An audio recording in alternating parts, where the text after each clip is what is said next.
Mari belajar dari Italia. Apa yang sebenarnya terjadi di Italia?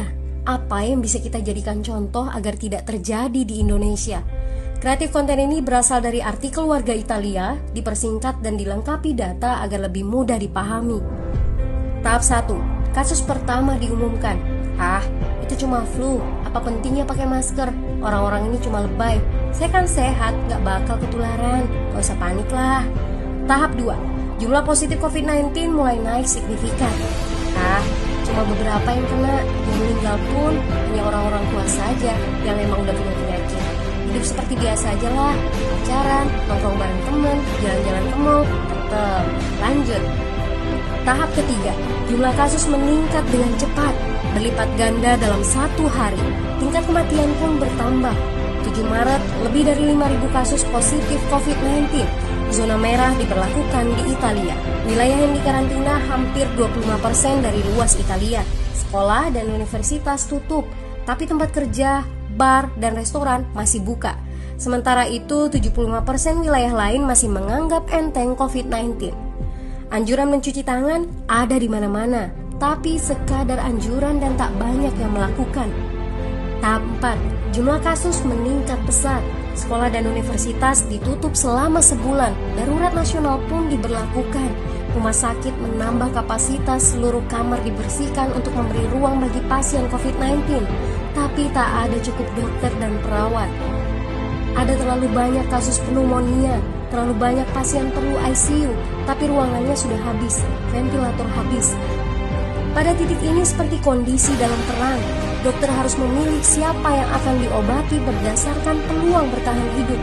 Itu berarti pasien lanjut usia dan punya penyakit bawaan seperti hipertensi, diabetes, stroke tidak masuk prioritas karena tidak ada lagi ruang. Sistem layanan kesehatan seketika runtuh. Tahap 5. 9 Maret mencapai lebih dari 9.000 kasus. Seluruh kota Italia lockdown. Orang-orang bisa pergi hanya untuk keperluan darurat dan dalam pengawasan ketat. Semua bisnis masih dibuka karena jika tidak, ekonomi akan runtuh. Itu kebijakan pemerintah.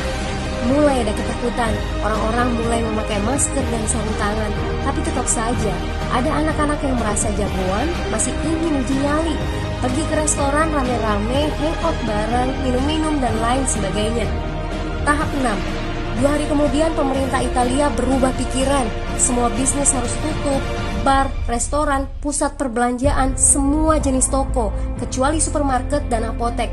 Penyebabnya, karena dalam sehari yang positif bertambah lebih dari 2.000 kasus. Penduduk yang mau keluar rumah harus mendapat surat izin. Surat izin ini didapatkan dari pos pemeriksaan polisi dan disebar di berbagai lingkungan. Yang melanggar bisa kena denda 3,3 juta rupiah. Bagi pasien positif yang tidak mau mengkarantina diri, bakal dituntut dengan pasal pembunuhan, hukuman 1-12 tahun penjara. 21 Maret jumlah korban meninggal di Italia terus meningkat melampaui Cina. Sebagai gambaran, luas Italia itu kurang lebih 2 kali Pulau Jawa.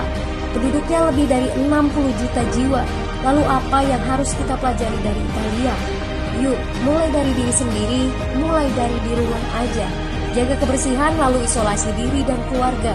Tidak keluar rumah kecuali sangat penting. Ini saatnya memulai solidaritas. Yang mampu harus mulai membantu yang tidak mampu. Ini adalah bentuk usaha dan doa kita semua. Semoga badai corona ini segera berlalu. Mari memulai kekompakan dengan membagikan informasi ini. Di rumah aja, mari belajar dari Italia.